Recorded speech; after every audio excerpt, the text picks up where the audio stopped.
What's up, gang? Welcome to The Greatness Machine. I'm your host, Darius and I'm so pumped to have you here with me. Now listen, The Greatness Machine, we're about two things. Number one, people who are living their passions. And number two, those who are creating greatness in the world and doing both of these things despite the odds against them. Each episode, we're going to feature interviews with game changers, business leaders, telling us their origin stories, what made them tick, what got them to where they are now. Why? So it can help you step into your greatness within your life, your business, and your career. Occasionally, you might hear a few solo episodes from myself, moi, as I leverage my 20 years of entrepreneurship as a CEO and founder to help you grow and level up in your journey to scale your life and your business. So come be a fly on the wall, enjoy the conversation, and I'm stoked to have you here with me. Guys, welcome to today's episode of The Greatness Machine. I'm your host, Darius and boy, do we have a special guest. Adam Dell is in the house. What's up, Adam? Hi, how are you? Thanks for having me. Oh, man, I am so pumped to have you here today. So, guys, Adam is, I've heard Adam's name thrown around a lot. As you guys know, I went into business with Joe Duran, my business partner here at Rise, almost 2 years ago now. And he was telling me, yeah, I got a call with Adam Dell today. He's doing this really cool thing, Domain Money, and I know that they have a relationship. So I've heard his name. It's like one of those things where you hear your friend talking about a friend a lot.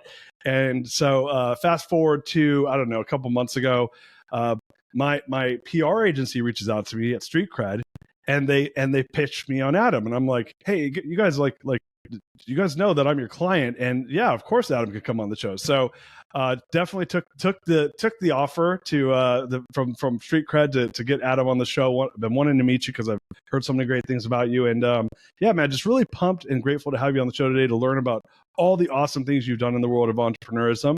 Before we get started, though, man, I'd love to give a little bit of your formal bio, and then I would love to hear some of your origin story. Here at The Greatness Machine, we love origin stories. Would love if you could kind of tell us, how did you get to where you got to? I know you come from a very entrepreneurial family, but would love to hear a little bit more of your origin story. Does that work for you, Adam? Sure. Awesome. So you guys, Adam is the founder and CEO of Domain Money. They're doing some incredible things in the world of wealth, disrupting in the wealth tech space. He's an adjunct professor at the business school at Columbia, as well as UT School of Law. He's a 5-time founder with 4 exits and just an all-around badass out there killing it in the world, doing some really cool entrepreneurial things. But Adam, what I'd love to do is have you give some of your origin story, your background. How did you get to where you got to? Yeah, well, again, thanks for having me. It's a good question. I don't really know. I tend to wake up each morning and look at my calendar and just do whatever says my calendar. Sounds like me. Yeah, just do whatever my calendar says. No, I mean, I had a lot of very fortunate things happen in my life.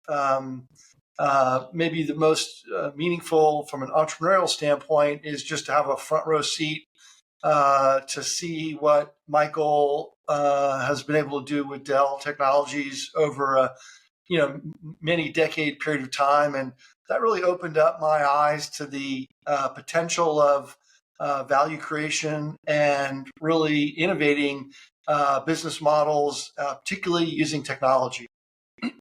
And so, I went to I went to Tulane University for undergrad. I got a degree in political economy.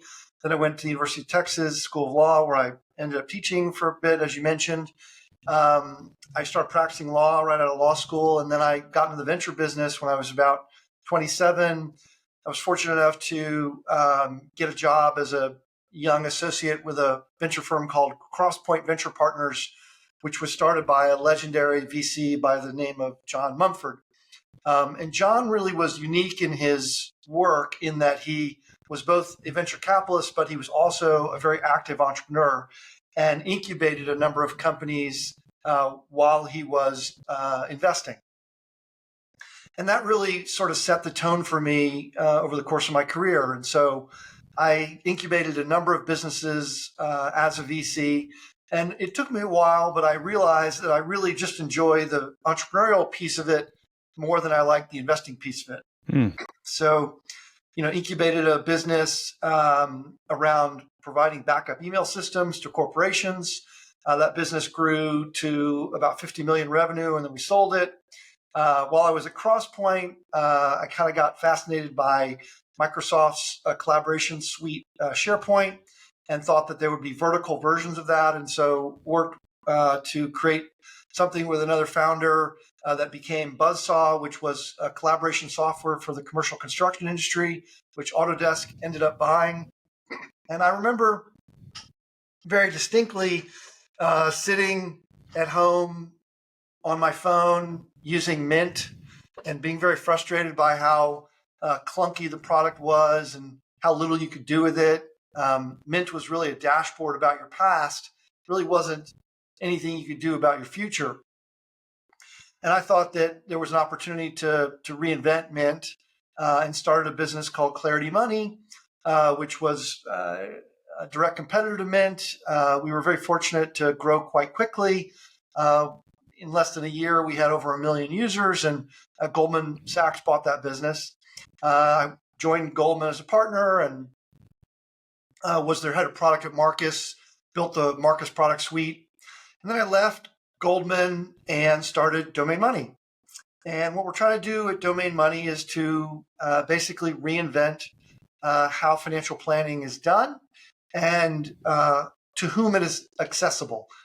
Really what I mean by that is most people feel as though wealth management and having a financial advisor is really just for the rich. And a regular person earning a good income can't really get high quality financial advice that's personalized to them. And so we're trying to change that using our approach at Domain Money. So taking a step back to coming up as an entrepreneur, it sounds like you obviously, you went to school and you got into the investing side of the business and then decided you actually want to get in the operating side of the business. Did you guys, your brother, for listeners that didn't pick up on it, your brother's Michael Dell, so of Dell Computers. So you guys are both hardcore entrepreneurs. Get to your point earlier, you had a front row seat to seeing him do something for a long period of time and then to be able to do business in your own way. Did you guys come from an entrepreneurial background, or was it just something that came naturally? Or was it something where it was education first and then you just happened to kind of stumble into the entrepreneurism? I'd love to hear that, a little bit about that. Well, my father was a orthodontist. My mom was a stockbroker. There was always a lot of talk in our household about how to solve problems, figure things out. A famous line in our family would be that we would ask our dad to help us with a problem, and he would say, "What do you want me to do about it?"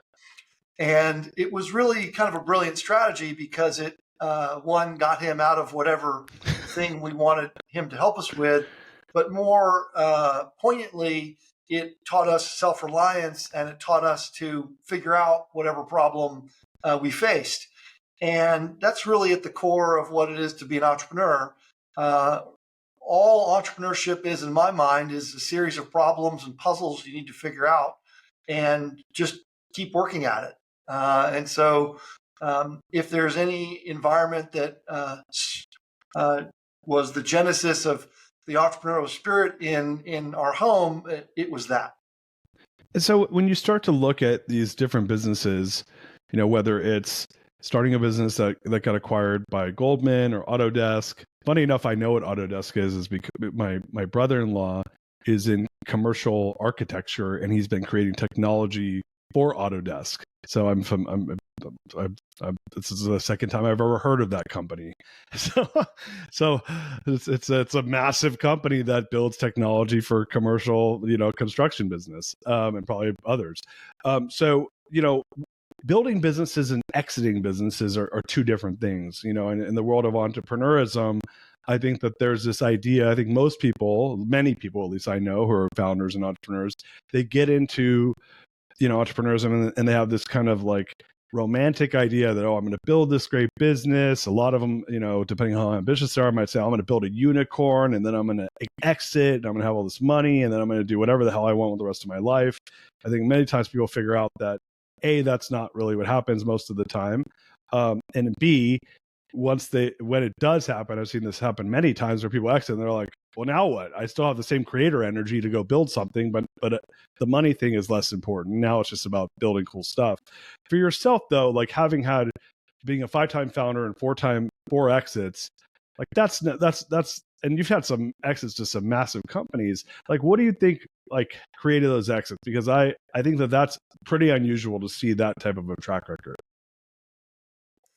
Well, each business and each acquisition that I've been involved with has different reasons behind it. In the case of Clarity Money, we were growing really, really quickly. We had a team, technology, an ethos, and we solved a problem that was really critical to Goldman's strategy at the time. And so they were very interested in our business. Each one of these things is very unique. I'm often asked by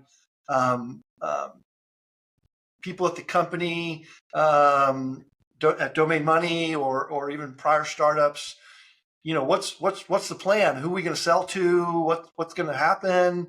And I always give them the same answer, which is, I don't know. My focus is on solving a problem, serving a customer, using technology to make that better, and constantly iterating on that. And if you do that well enough and consistently enough, things tend to work out. So like, what's interesting is you just reminded me of Eric Ries's book, The Lean Startup, which is one of my favorite books. I think all entrepreneurs should read that book because it kind of answers this. I think a lot of folks, when they start businesses, especially if they're newer entrepreneurs, I think there's an expectation of like the idea they have is going to be like where the idea ends up, right? And Eric kind of makes the case that like, hey, like the clients don't even know what they want. And you don't know what's going to resonate, what's not going to resonate. So like great entrepreneurs are actually pretty good at pivoting. They got good vision, they're good at pivoting, and they can do so with the money they've either raised or they put in of their own to get the thing to actual viability. And so when you start to think of your own skill sets of building businesses or some of these ideas around pivoting and really building a product that maybe it's not where you start, but it's where you end. Like, how have you thought about that when you've built the businesses you've built? Let's use, for instance, Clarity Money or the business Buzzsaw that you sold to Autodesk. What were the products that you started with, where you ended? I'd love to hear a little bit about that. Yeah, I mean, it's what you say is quite accurate. Most startups go through some evolution or pivot as they figure out product market fit. I'll say a couple things. Most of the businesses I've been involved with have had to go through that. Clarity Money was a little bit of an exception in that we really just like hit it right on day one, and the thing kind of took off. I think we had something like 25,000 users in the first day. Wow. And 2 weeks later, we had like 100,000 users. Wow. And that kind of growth and just lightning in a bottle is really hard to replicate. And so, but in most cases, you're definitely iterating and constantly changing. I didn't mention a business. Well, I did mention a business around backup email systems. I didn't go into too much detail about it, but we started off with the idea of providing a dashboard about the health of your email environment. And we very quickly realized that it's one thing to tell somebody about a problem in their email environment. It's a much more valuable thing to solve that problem. And so we pivoted away from providing a dashboard to actually providing a solution should your primary email system go out. And that kind of feedback loop where you're listening to the clients and you're open to their feedback is absolutely critical. We constantly at Domain Money are talking to our clients and asking them, what could we be doing differently? What additional services would you like us to offer? Are there ways that we could interact with you that would be more valuable to you as a client? And just having the ethos to be open to that kind of feedback is incredibly important because entrepreneurs tend to be very driven and passionate. And if that passion and drive gets in the way of being open to feedback, you have a little bit of a problem. So like for entrepreneurs that are listening to this if you were to give them advice for people that want to build successful companies from really from bootstrap, whether they're raising money, but really that putting that first dollar, that first piece of effort in to, fruition of an exit, what would be the number one piece of advice that you would give them? Well, I mean, I don't know if there's any one piece of advice I would give them, but if I had to distill it down to one thing, it would probably be that you just have to keep going. Now, there is a point where continuing on in a startup is a futile exercise, but that's probably pretty far away from somebody who's just starting out and trying to get going. Being willing to continue down a path for a long period of time, even when a lot of people tell you that's not going to work, this is just too hard, you can't make enough money on that. All of those things are pieces of feedback that can really be disheartening. So you really just need to be willing to keep going. I love that. The other thing I would say is that, my approach is a pretty simple formula, which is, and I've spoken about this before, it's, take action, get feedback, iterate, and repeat. And if you do that enough times, eventually you'll find your path. And that's really been one of the key things that has led to the outcomes I've achieved with some of my startups, is that just keep going until you figure it out. Yeah, I love it, man. That's golden advice. Listeners, you guys write that down and tattoo it on your forehead. Adam's dropping knowledge right now. So I have a question, because obviously you come from an entrepreneurial family. Like, do you and your brother interact a lot when you guys are talking about your business? Do you get feedback from him and vice versa on ways to make your businesses better? Would love to. By the way, my twin brother is my business partner at Rise and has been my business partner for over 20 years. So I've worked with my brother. I've been doing business with them. We are entrepreneurs together. Obviously, you guys are doing different businesses, but would love to learn a little bit about how two brothers who are entrepreneurs, how have you guys interacted to help each other's businesses, if you have even done that over the years? Yeah, well, I talk to both my brothers pretty regularly, and we obviously talk a lot about business in our family. And so, I'm very blessed to have such a capable and knowledgeable sounding board in Michael. He's helped me in numerous ways, thinking about business models, thinking about technology, thinking about channels of distribution, thinking about competitors, thinking about moats. And so I've been very fortunate to have, literally a brother to help along the way. But at the end of the day, you've just got to make it work on your own, because all the advice in the world doesn't really result in additional revenue or cash flow. And so I don't know if that answers your question, but yeah, we talk quite a bit. I love that. So going to, and this was just something that I've noticed, like you have a pretty diverse track record, right? In different industries. Like it seems to be all kind of with the underpinnings of it being leveraging technology, but solving different problems using technology in what appears to be different parts of the world of business, right? Whether it's, commercial construction or, banking versus wealth management versus, email, those are all pretty diverse. I think that there's, like, in business, I've heard the term like stick to your knitting, right? And I've seen some people are really good at that, and other people, they get bored. They're like, no, I don't care about the industry. The industry is not what I'm trying to do. I'm trying to solve problems. How have you thought about that? Like, as far as not just staying in one industry and really kind of jumping around, solving problems in different industries, and how have you made that work for yourself? Yeah, I don't purport to have any grand design to my journey as an entrepreneur. I have found myself drawn to particular problems and have sought to solve them.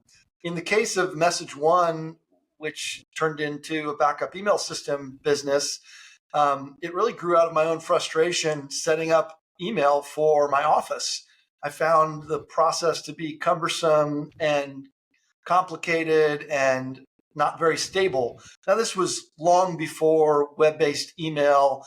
This was when people would buy Microsoft Exchange servers and set them up in their office and had storage solutions, spam solutions, and it struck me that that was something that could be improved upon.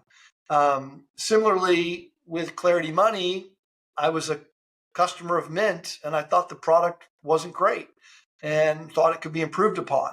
And at the time, big data was sort of the topic du jour, and it struck me that you could glean insights out of a person's transaction history and use those insights to help them make better decisions about their financial life. And so I tend to just sort of follow my curiosities. There are many ideas that I've had that I've chased down for a period of time and have decided, yeah, it's not really worth continuing to pursue. The ones that I can't forget about or kind of keep me up at night, those are the ones I tend to go after. So kind of talking about that, making the decision to pull the trigger on a space, and do you have criteria where you're like, okay, look, this is a big enough market. I'm, first movers for a second mover. I mean, is there any type of like algorithm around this, or is it that you start messing around there, learning more, and then if you keep getting positive signals, you go deeper? Tell us a little bit about your process, because I think a lot of entrepreneurs, I hear a lot of people, I've been entrepreneur now from 46 for 27 years, and people come to me all the time, and my brain just starts like running through an algorithm when they tell me their ideas. And at the end of the day, I'm like, well, it's either has some fatal flaws or it doesn't. They should go look at it further. I'd love to hear maybe part of your decision-making process on pursuing a bigger outcome when it comes to your ideas. Yeah, I mean, it's a lot of the things you would expect. Is the market big enough? Is the market growing? Is there a space for new entrants given some change in the technology landscape that will enable some function that was previously impossible? Is that something that I could build in some time frame that would be relevant to the problem set and that technology innovation? And are the capital requirements necessary to build that business such that if you got it to some scale, it would yield a margin structure and a cash flow that would make the thing very valuable? Those are the basic things I think about. Of course, it never goes the way you plan, and there's always way more competition, and it takes way longer. But if you get it directionally right, things can work out. Let me ask you a question, because you obviously have had some nice exits to big companies, and it's interesting with that is I think that's a really nice place to land. It's a natural place to end up if you've done the right things through an exit. But one of the concerns I think a lot of entrepreneurs have is that they end up building the great product, building the great business, and then they get swallowed up by some massive corporate structure, and then they got to go live in that thing. And they're like, I'm not the whole reason I became an entrepreneur was so I'd have to deal with that bullshit, right? So, having gone from starting a business and becoming part of a Goldman or becoming part of your brother's company or Autodesk, how did you navigate those transitions, being such a hardcore entrepreneur like yourself? Yeah, well, I never really thought of myself as a corporate guy. So to your point, it was an interesting journey to join Goldman, be a partner there, be involved in the development of the Marcus product suite.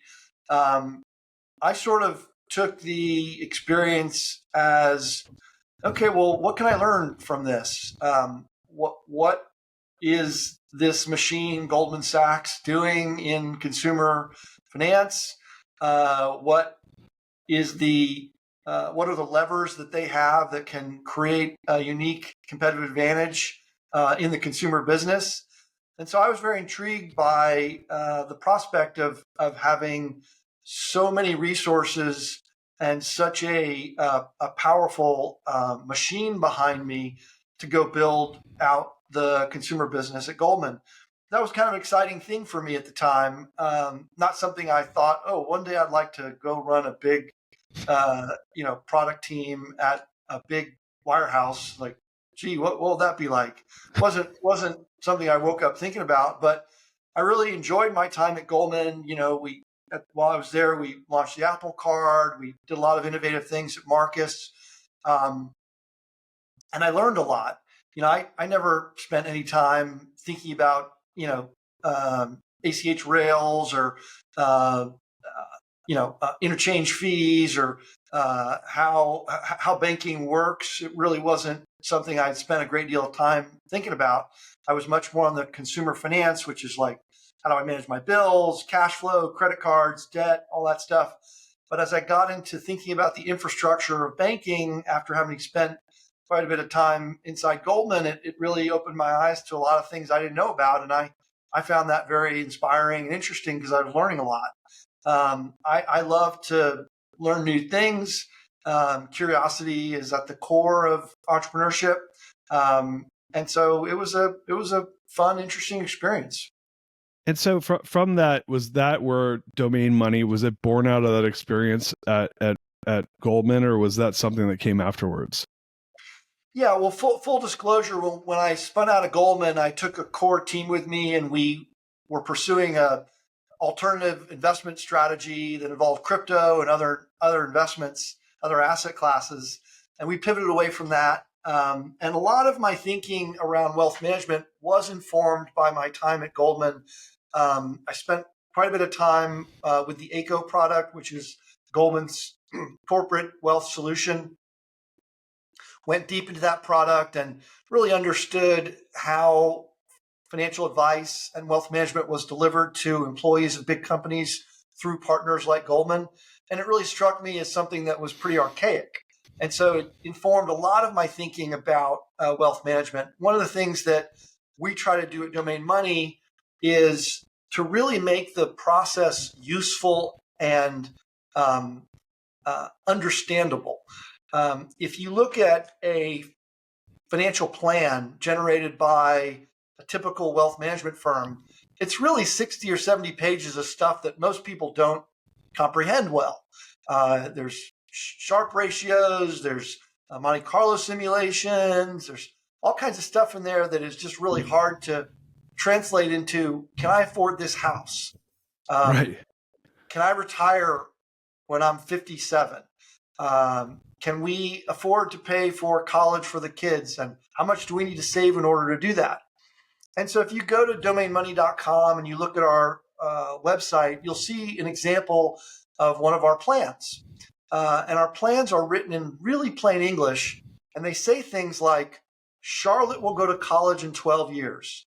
To fully fund her education, open up a 2036 target date fund and put $640 into it each month.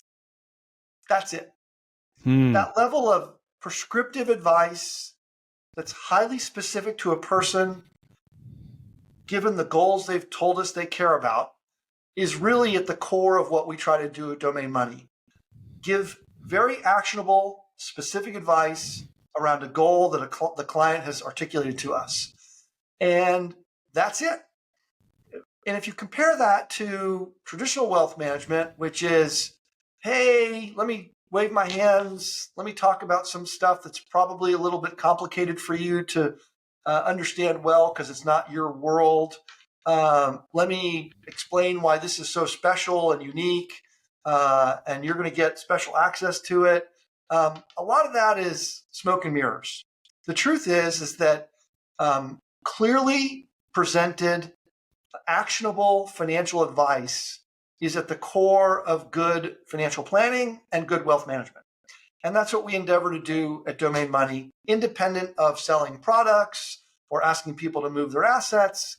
We just provide advice, and that advice is informed by what the client tells us they care about. Some people care more about vacation this year than they do retirement in 20 years or 30 years. And so our plans are a reflection of our clients' values and are designed to give them the steps to achieve their goals. And when we think of, the different like verticals of wealth management, and informed listeners going to know that there's I interviewed Matthew Fleitzig last week, who runs Patstone, right? And he's doing family office, and their average client's got $100 million, and this is a very, unique family office centric business. And they have 16 pages of services they offer to their ultra high net worth clients, from helping them, do due diligence on a horse ranch to, help them buy some obscure gems, right? I'm picking some crazy stuff that's on their list because those are esoteric, like one-offs, right? And on the far right of the spectrum, the average person, your point, is just trying to like figure out if and when they can retire, and how to put their kids through college, and how much money do they need to set aside out of each paycheck to like hit their financial goals. And those are probably the two far ends of the spectrum, right? Like when you think of folks that are the ideal client that should go to domainmoney.com right now and check out, what you guys are doing, at what point is like, no, they probably need more specialized advice, or literally can the product work for even someone that's a family office candidate? Would love to hear who's the right avatar for your product. Yeah, so anyone who makes between $150,000 a year and $500,000 a year and is looking for holistic financial planning and solutions around wealth management, Domain Money is perfect for. If you have 10 million, 20 million, 30 million in net worth, and you're looking for complex investment products, or access to investment funds that are unique and special, we're probably not right for you. But I'll tell you a story that's connected to Joe Duran. So Joe was kind enough to refer one of his friends to Domain, and it was the child of one of his friends. And the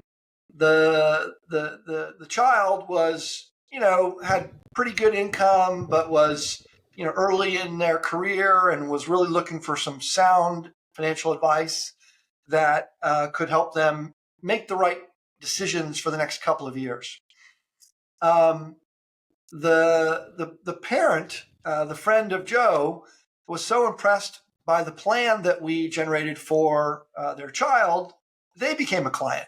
Wow. And I'm not disclosing anything about this client's identity, but this client had meaningful resources, and we delighted them. And I think that was really the thing that tipped Joe over to understanding just how valuable and unique what we do is, because we served that client who had far more resources and assets than a typical person who's making $250,000, $300,000 a year.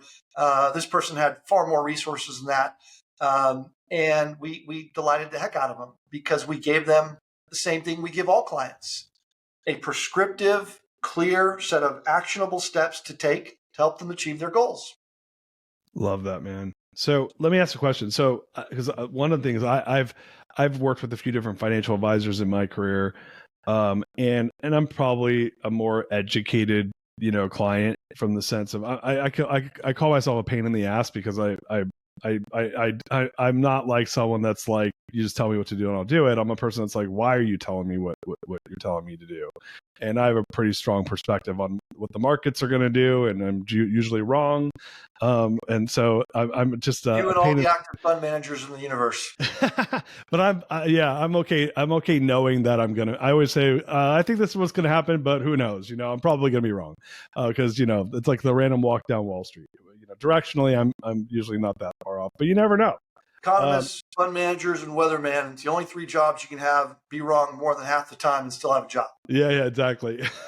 I did a social media video where I said, here's what's going to happen this is in 2023 in the economy. The answer is nobody knows, because that's the reality. You don't really know. Like, there's too much, it's too complicated, and there's too many, exterior things that happen that are out of everyone's control. But I think what I found in coming into wealth, by the way, I'm an outsider. I'm only in my second year in wealth management. I came from mortgage lending and servicing. That was the business I spent a couple decades in.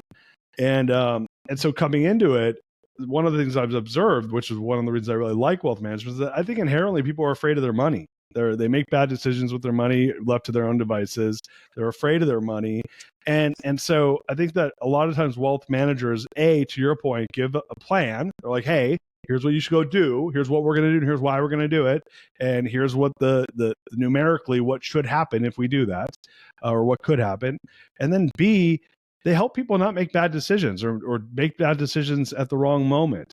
So for your business, how do you guys, compete with, let's say, maybe you guys are full service, but how do you compete with someone who's a quote unquote full service wealth manager versus domain money? What are the differences or similarities, and how do you guys approach that?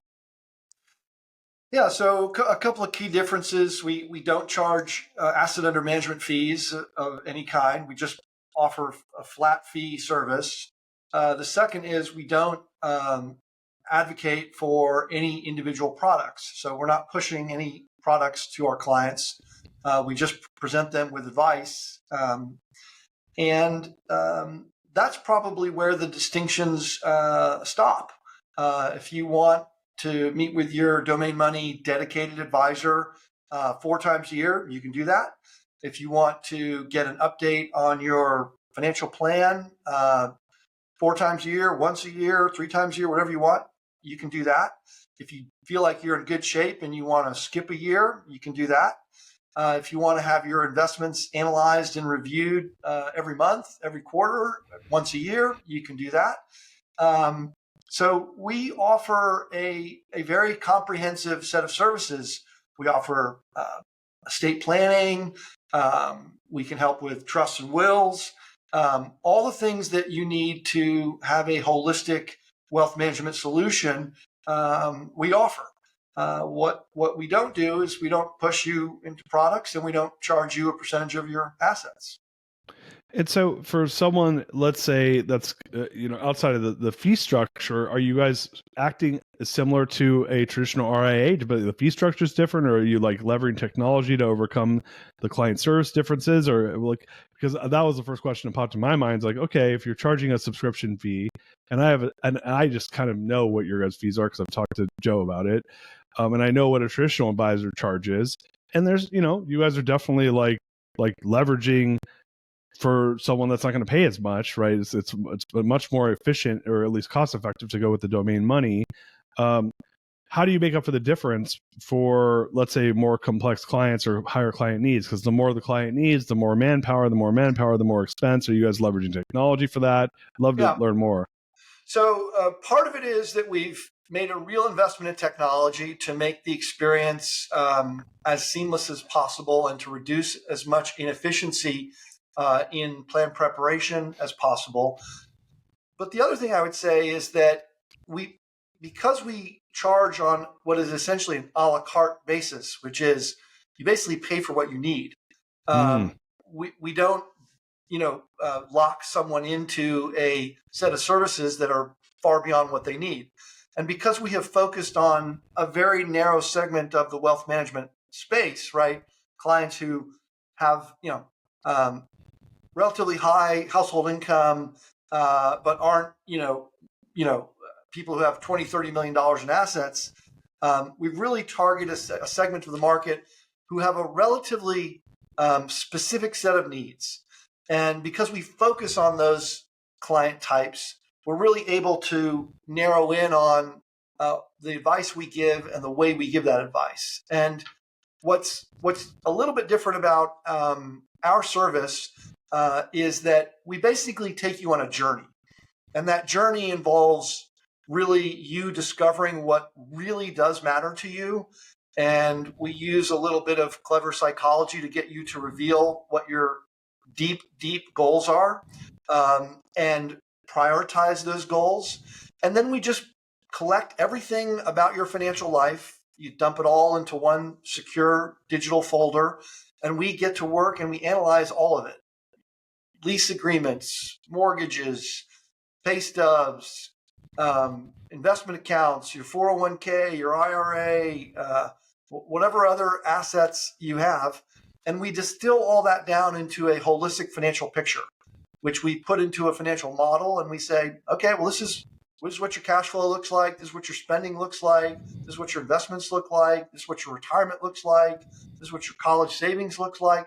And we lay it out for the client in very clear, understandable terms. And then accompanying that financial model is a set of steps.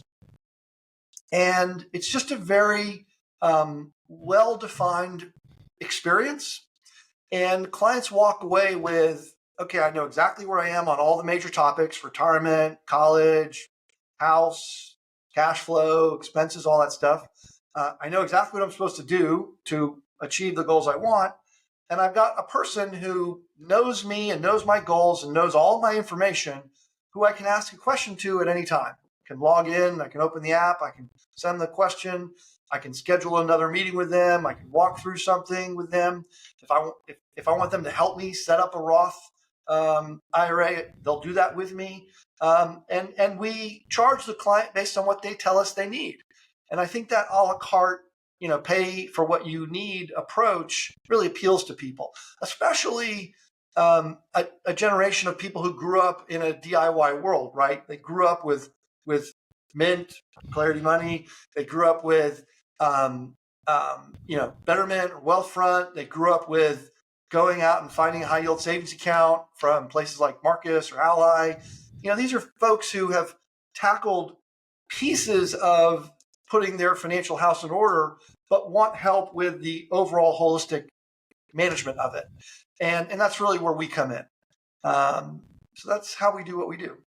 I love that. And then let me ask a question on the a la carte menu. Do you mind giving some background to the audience regarding like how pricing works? I know you guys charge a subscription fee for the planning for the year, and then it sounds like there's one-off charges for different services. Can you give us an idea of how you guys do your fee structure?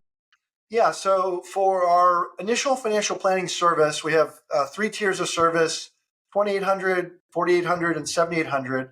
And that's a one-time fee, and that's really based on the complexity of your situation. We had a client yesterday, actually, who signed up for our $7,800 plan. And as the advisor got into it with the client, we said, you know what, we can actually do this for you at our $4,800 price point. And we took their price point down because we realized that we could deliver what they were looking for at a much more affordable price point. And that may be counter to our short-term financial interests, but it's, I believe, in our long-term financial interest to do right by the client, to charge them for a service that is valuable relative to the needs they have at that time. And your needs will change, right? The needs of a 32-year-old who just got married, who just got a pay raise, and their partner and together they're making $380,000. Their needs are very different than a couple who are in their late 40s who are really starting to think seriously about retirement. And so we believe that those tiers of service are the right approach. And in terms of ongoing support, today we charge $500 for a plan update, but we're actually about to raise prices. And we charge $300 for what we call an implementation or a coaching session, which is a 1-hour session with your dedicated advisor. Again, you get one person. It's always the same person. And you can do anything during that hour. You can go over your plan. You can get on your Fidelity account, and we can help you work through something there. We can help you think through college savings. We can help you think through an RSU equity vest you just got. Many RSUs, they have a window within which you have to decide to execute, and we can help you think through that. We can help you think through the tax implications of anything that you're facing in your life. And so whatever you want to talk about or address, we're there for you. But just like a lawyer or a doctor or an accountant, you don't pay them all year, every year. You pay them when you need them and when you use them. We think financial planning and wealth management should be very similar. So when you look at the and obviously there's a lot to unpack there for people that know the wealth business, but I like, as you're saying, and I was like, oh, that sounds interesting. I'm like, because I think that it depends on who you are. Darius, we'd be delighted to have you as a client. Yeah. No, I'm like, oh, I'm gonna go fire my financial advisor right now. I'm like, I don't know what they do. we have a whole marketing focus at the company around breaking up with your financial advisor. Yeah, well, There's a lot of people who say, I've been paying this person 1% for 5 years, 10 years. What are they doing for me exactly? And the other thing that is really corrosive is that 1% over the course of a lifetime is a lot of money. And I'll present it in these terms. Would you rather earn 7% in the market every year or 8%? Yeah. Well, it's the way, it's funny, and I'd love to hear your thoughts on this. The way I've thought about it is I'm like, I'll use the example of, let's just say you're even paying less than that. Because sometimes on like treasuries or money market, they'll charge less, right? Sure. But the way I've kind of thought about it is I'm like, wait a second, if you're making me, call it 7%, let's say you're making me 8%, but I'm paying you a point, I'm paying you 12.5% of my total. Like, that's a lot when you think of it like that. That's if you're making me 8. What if you're making me 5? I'm paying you 1% on 5. I'm paying you 20% of my return you're getting, right? What if you're paying me 3? I'm paying you a third. like when you start thinking of, and no wealth manager wants to hear what I'm saying right now, but I mean that's what I look at it sometimes. I'm like, wait a second, if I'm paying you like 1.5%, sometimes for some of these alternatives, they'll do like a 1 and 10% of the upside and I'm like, I'm paying you 20% of my return. Like, that's insanity, right? So I think people are afraid of their money, and that's why people pay it, because they don't know what to do. Do you actually, and I get this a lot, people are like, oh, what do you think robo-advisors are going to disrupt the wealth management, Darius? And I'm out there investing in wealth managers. So I'm like, yeah, people are afraid of their money. I'm not worried about it. So I'd love to hear your thoughts on this.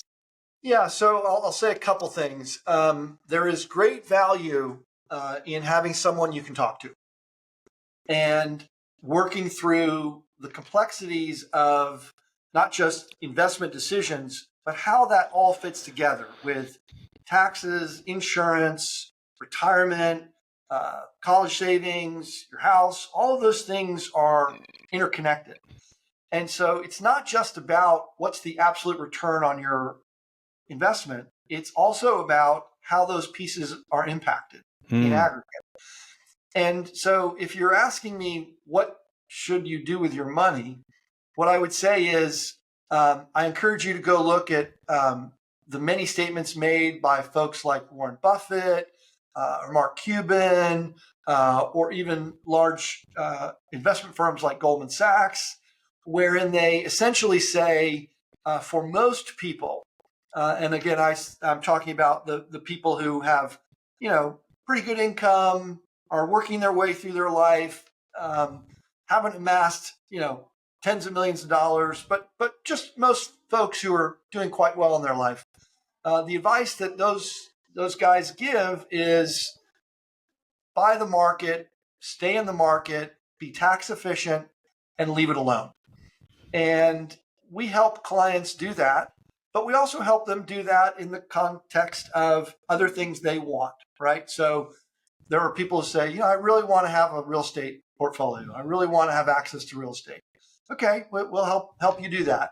But we'll help you do that in a way that doesn't risk the corpus of your return opportunity, which is best served, in our view, by having the bulk of your assets in a broad-based exposure to the market. And so what about, do you guys do anything around alts? Like, if people want to invest in, like, let's say B-REIT or Blackstone, B-Cred, if someone's like a qualified, individual, and they're doing maybe not necessarily just buying like a, S&P, tax efficient fund, like, are you guys doing stuff like that too?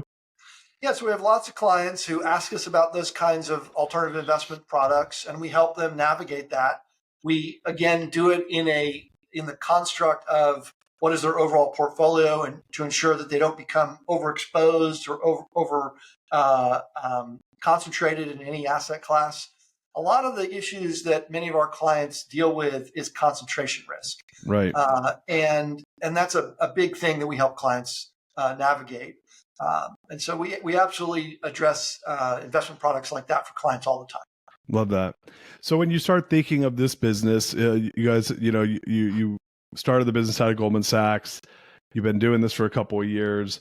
What's, if you had to like rub a crystal, ball and try to imagine the future for Domain, like you've had, 5-time founder, 4-time exit. I'm assuming this is I'm assuming you're not going to take this one to the grave. What are you thinking you're going to do with Domain Money in the longer run?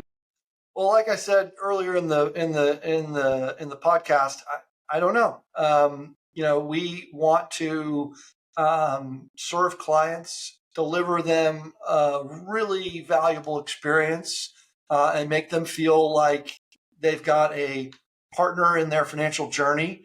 I'm really very pleased with how we do for clients. We ask all of our clients to go through a Net Promoter Score survey after we've delivered our services, and we have kind of off the charts NPS score. And that's really encouraging and buoying to me and the team, because we are absolutely delighting clients. And, I think if we continue to do that, everything will work out just fine. Love that. Adam, man, so excited to have you on the show. We're about time to get to the greatness question, but before we go there, if people want to learn more about yourself and Domain Money, where should they go? Where would they learn more about, potentially getting some planning done with you guys? I would love if you could educate the audience. Yeah, if you just go to domainmoney.com, you can sign up for a free strategy session where one of our folks will chat with you about what your goals are, what you're looking for, and we'll let you know if we think we can be of help to you and your financial journey.